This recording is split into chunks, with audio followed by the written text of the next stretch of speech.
Have you ever imagined what you would do if you witnessed something inexplicable? A metallic object falling from the skies, lights flashing in the dark, creatures unlike anything we've ever seen.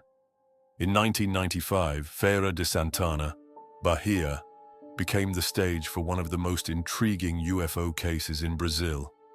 A blackout, reports of mysterious creatures, and even the presence of the military turned this story into a true enigma. It was the early hours of January 12, 1995. Feira de Santana and surrounding towns experienced a total blackout.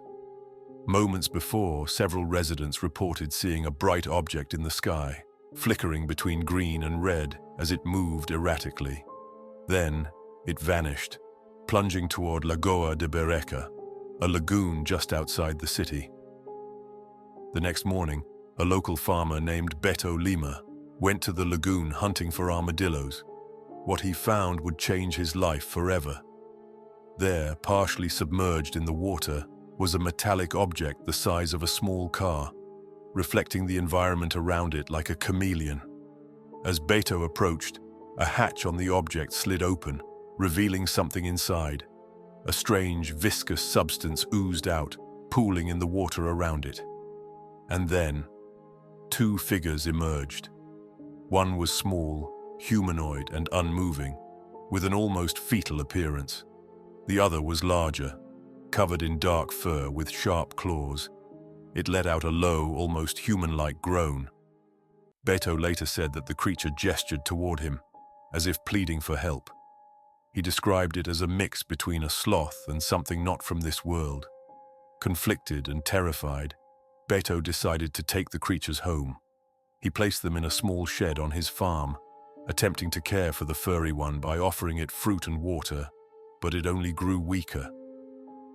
Beto knew he had something big, but instead of calling the authorities, he called a local TV station, telling them he had a fantastic UFO story and asking for compensation. The reporters passed the case to Alberto Romero, an Argentine UFO researcher living in Brazil. But when Romero tried to call Beto back, there was no answer. After 3 hours of trying, Romero finally got through. "This morning, I rescued a UFO and 2 extraterrestrial beings," Beto said. Romero, stunned, pressed for details, but Beto refused to talk further, unless he was paid. At first, Romero was skeptical. Many people made up UFO stories for attention or money. But as Beto spoke, something didn't sit right. His descriptions were vivid, precise, and highly detailed, far beyond what Romero expected from a rural farmer. Beto's story also contained details that aligned with lesser-known aspects of UFO cases, such as the blending of the craft with the environment. That was enough for Romero to decide he had to investigate. But before Romero could get there, the military arrived first. At 5:30 a.m., witnesses saw military convoys near Beto's farm. Reports described soldiers carrying rifles, blocking off roads, and searching the lagoon.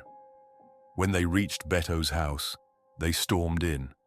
The soldiers confiscated everything: the creatures, the wreckage, the evidence, gone. The workers on the farm and other locals were given a warning: say nothing. The once eager Beto now refused to speak, shutting down any attempt at communication. He wouldn't take calls, wouldn't meet with researchers, and wouldn't answer any more questions about what he had seen. His story was further downplayed by his own wife, who told journalists that Beto had been intoxicated that morning and that it was nothing more than a drunk man's ramblings. With no physical evidence, no access to the farm, and the only primary witness refusing to talk, the case seemed to be falling apart.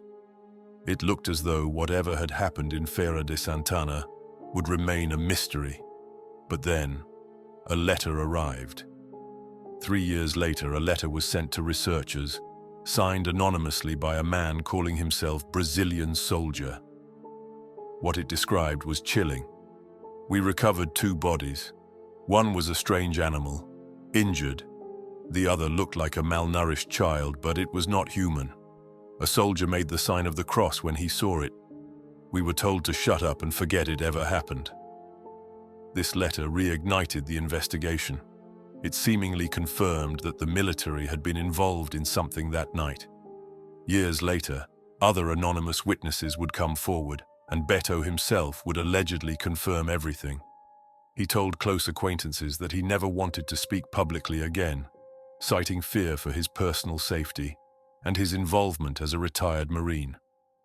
We may never know exactly what happened that night in Feira de Santana.